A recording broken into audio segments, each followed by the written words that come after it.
You've talked about walking. You've talking about, finding some strategies to like get out of bed. What would you say are some coping mechanisms, like tangible things that people that are stuck could do to move forward? Well, the therapy, obviously, the walking. I do have a book that really changed my life. Oh yeah, talk about that. And I actually have one. I want to see it. Yeah.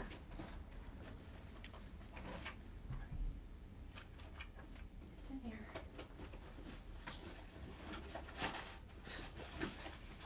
No, that's okay. It's Healing After Loss by Martha J. Hickman, and it's daily meditations for working through your grief. So there's And I know you've given this book to so many people. You've yes, lived by it. I live by this book because it took me a long time to pick. People give you so many great books. Yeah.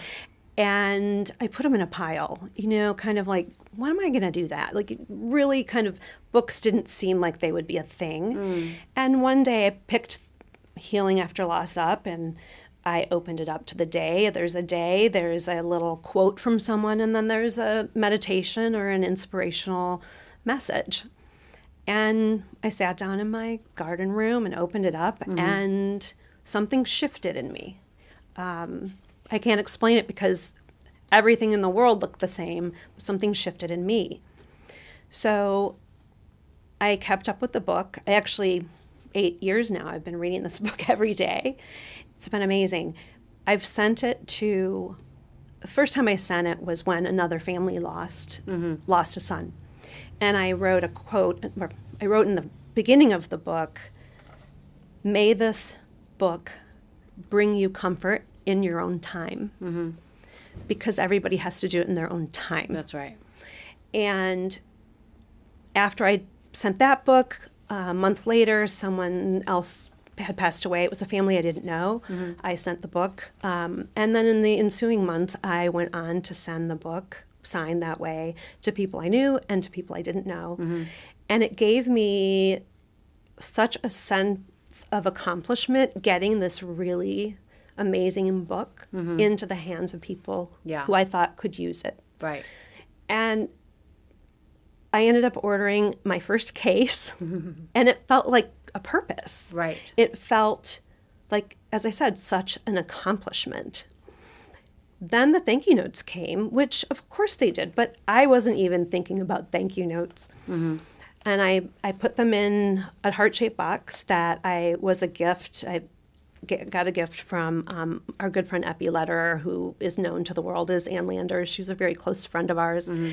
And it was special to put the thank you notes in her box. And then I would keep the box of thank you notes and the books in the foyer in our home. And every time I walked in and out of the house, I really felt this circle of giving and this circle of purpose. And I still feel it today.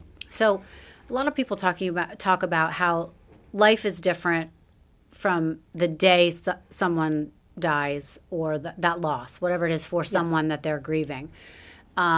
And there was life before, and then there's life after. And what I think is interesting and sort of a summary of how you continue on in life after is finding purpose, which is where I think you are now. You're talking about the book. You've been doing a lot of work with different, what would you call them? Like the communities within people that have lost someone to suicide and helping. I mean, community seems like it is such a big thing in helping with the grief. And, it's a grief of a mother, father, son, whoever. There is so much, there's so many survivors in the world. And if I can get out into the world and they can take one thing away, then I've done my job. It's just become my purpose. Right. So talk about, you've been working on a book for a while. Yes. Talk about that book. I have been working on a book. I call it Unstoppable. Great name. Now that you told that story, too, about Unstoppable, I think it's a great name. Thank you. It's the story of a son's wild ride with addiction and a mother's journey from grief to joy. And it starts, through really when Richard was very, very young and goes, in all of, as I said, his shenanigans. I make fun of myself in the book a lot, so it's not a Debbie Downer book. It actually has a lot of humor in it. Yeah. And he doesn't pass away until like 3/4 of the way through the book because he had such a large life. We had a large life together. And passes away. Okay, that's sad. And then when all the nudges, I call the butterflies coming and signs that you get, I call them nudges. When you get these nudges, it's magic. Yeah. I want to also share one thing about, for me, what I found is after Andy, my fiance, died, I spent a ton of time living my life acting like he was supposed to be there. So like if I was in a cab in New York City, he should have been sitting next to me. We would get past the date that we were supposed to, have our wedding. That's so sad. We were supposed to do that day. And I found that I was living life, not being in the moment, really being in it should have been this way, like going down a side street of what my life was currently. And I couldn't find the way to be present in the moment. And I won't get into the story, but something happened. A year later, I had to leave work and go sort of on this retreat by myself. And I woke up in the middle of the night and I realized, I found a way to believe that Andy died when he was supposed to die. That I couldn't live my life thinking, well, he was supposed to be 80. We were supposed to be married for all these years and have all these kids. It was so important for me to learn this is his life. That is the life he was given. He lived the best life. There was ups and downs like any other life. And he died. He went out with a bang. He died, and he died knowing how loved he was. I knew that he knew I loved him, and that was really important. And it sounds like Richard was in a place where he knew all these people were at peace with not worrying that he was going to ruin his life, right? That he was at a space where he knew how much he was loved. He knew, and family members had been out to visit him and said, my father was there with his wife, and they said, wow, we had the best dinner with Richard. He's really found himself. He's come such a long way. Right. And that brings people comfort too. Just thinking of those, if you can eventually, bring back those memories and really cherish the memories. Right. It's an important step. Yeah. And wow, like you coming to the conclusion that that's when he was supposed to pass away.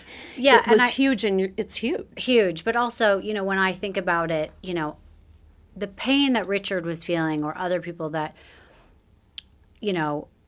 take their lives, it seems, and even people that are killed, whatever, I think about it often when I hear these stories, and they're dealing with their own pain. They're dealing with whatever they are going through. But if they had to think, oh my gosh, my mother is going to have to go through life, that may have kept him alive for quite a while. But, at some point. Probably did for a while. Yeah, at some point, his own pain overcame him. But, knowing that you were going to suffer would have probably been a terrible thing for him. So to know that from him being able to, do what he needed to do, that you are still going to find a purpose and be able to live is probably really important to you in your healing. Yes. That you could find something from it and not just also die, Yes. And so, you told me a story earlier that I loved, and it was about signs and about someone you knew who also had lost A child. A child. Yes. Can you tell that story? I love that story. Okay. I'm going to tell the story. So another family that we were really, really close to, the kids grew up with. I had 3 children. They had 3 children.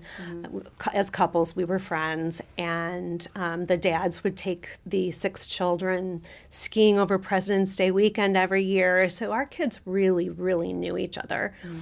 And this friend had a little boutique and had wonderful, it was like a bakery boutique, and had these cute little trinket trays. And at the time, Richard was living in St. Paul. I look down and I see this tray that says, "You miss 100% of the shots you don't take," by Wayne Gretzky. An amazing, amazing quote. So I thought, I'm going to get this for Richard. I gave it to him. He went, "Wow, cool, Mom." And he kept it on his nightstand for the rest of his life. After he passed, I got a box from his apartment and opened the box, and the tray was there. Right. I had forgotten about the tray. I hugged the tray, walked around with the tray. It was just very silly, but I was so happy. Mm-hmm. So my friend where I bought this tray at moved to California with her family. And a few years passed, and she called me and said that unfortunately, sadly, her daughter left by suicide, and she didn't know what to do. Anne-Marie, what do I do? So I went.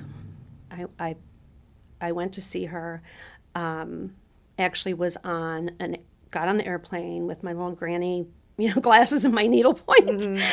And this man got on last minute and sat down right next to me and just was chatting with me. And I said to him, "Are you like a doctor or something?" And he said, "Well, I had a practice and I ran a psych ward for 20 years, but now I'm doing radio and TV." And I was like, "Good for you."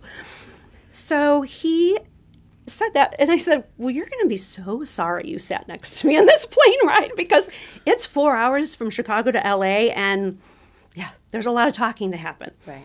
He talked to me the entire time. I'm texting my friends, like, I don't know who this guy is. My one friend said, "Does he have black hair or gray hair and dark glasses?" And I said, "Yes." She goes, "Anne-Marie, everybody knows Dr. Drew Pinsky," and that's who was sitting next to me. And he could not have been more delightful, heartwarming. He gave me the courage to sit in my friend's grief and not my own, because I didn't know how to do that. I'm forever grateful for him to being there. And again, not a coincidence. Right. Like we were meant to be together for 4 hours. So Drew is he's a good friend of mine. He's an amazing, amazing person. I think so too, with my short. And by the way, when I got off the plane, he goes, "My name's Drew, by the way." And I'm like, "Oh, I'm Anne-Marie." We laughed. I think everybody else was like rolling their eyes, but that was funny. So I get to my friend's house, and we were sitting outside with a beautiful sunset, and we had Chinese food, and we had the fortune cookies after, and I opened my fortune cookie, and it said, "You have good friends," kind of silly. So we were like, ugh. And then my friend opened hers, and her fortune said, "You miss 100% of the shots you don't take." So after we were stunned for a long time, I said, "Richard and your daughter are up in heaven, like bantering, giggling back and forth." And wait, did this woman remember that this was the plate you had bought from her store? Okay. Yes, she did. And I was like, they're bantering back and forth. They're laughing like, which mom's going to get it? Like, and her daughter clearly won. And we just, if that is not a nudge, I don't know what is. It was miraculous. We had goosebumps. We were laughing, crying. And then she asked me, "What's the shot you haven't taken?" And I said, "The book." Right. I need to put this all down. Right. So this is your purpose and will be until it gets published. Yes.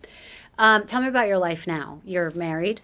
I'm married to a really amazing man who I met on Match.com, which is a weird thing. That's a whole nother episode. That's a whole nother episode. Needle in a haystack story. And when did you meet him during this whole process? I met him, we got married in 2012. So I met him in 2010. Okay. And he was around for a lot of this. Yes. Yeah.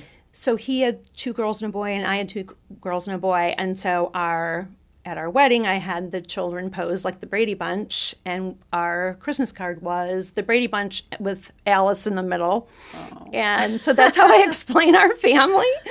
We're a modern-day Brady Bunch, and we have a great life together. There's obviously ups and downs, and he's very, very, very supportive. Yeah. And he was my rock when Richard passed. Right. Rock. And we are now living in Florida a lot of the time, but also have our home in Chicago as well. So. And how are the kids doing, your children? My kids are doing great. My daughter is in D.C. getting her master's in public healthcare policy. Right. Amazing. And do you think that what happened with their brother, was that something that affected them, changed the outcome of their lives? Yes, definitely. So for my daughter, she she did a lot of trauma therapy when it happened. She also has a calling she worked at a camp that has severely disabled campers, and she ended up running that. Oh, wow. So she's good with empathy and patience. Yes, and, yeah. yes. And she volunteers a lot, and volunteering has really given her a lot of peace. Right. And she's just very, very busy. Yeah. And my son, I'm actually a grandmother. Oh, I'm a nana. congratulations. Thank you. My son lives with his wife in Nashville. Amazing. And little Owen, and he's joy. He's pure magic. So they're both doing well. I think my son is definitely, he's done a really, really good job. I think it's taken him a little longer to get there. But as you said, it takes years. Yeah. It can take, here I am 8.5 years later. Yeah. And it took a long time to get it together.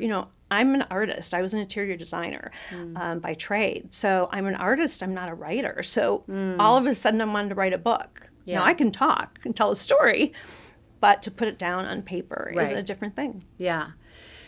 What do you think is the biggest misconception about life after loss and finding your joy again? Like, what would you say is something that people don't get right and they should know this? People think that you should move on or get over it. And you don't. It's in you. Grief changes shape. It's different at all stages of your life, but it's always with you. Right. And you learn how to make it flow in your life with you. Right. That's amazing.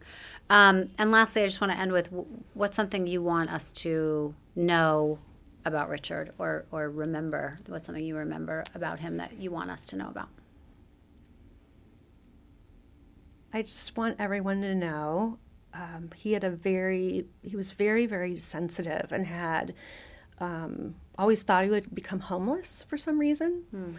So when he would make sack lunches and put them in his backpack, and he would drive around and sit with the homeless people, and he would sit down. He wouldn't just give them a sandwich. He would sit down and hand them a sandwich and say, "How are you today? Tell me about yourself. Tell me about your life. How did you become homeless?" And he would sit and listen. And he did this for a very long time. And he had a huge heart, $1 million smile, and is missed every single day. But that memory of him and his huge heart is ingrained. And as I said, love's unstoppable. Yeah. Well, thank you for letting us hear about him and get to know him. Thank you. I wish you the best of luck on your path that you are taking now, and I can't wait to read the book when it comes out. Thank you so much for having me. I so appreciate it. Of course. So good to meet you. You too. Thank you.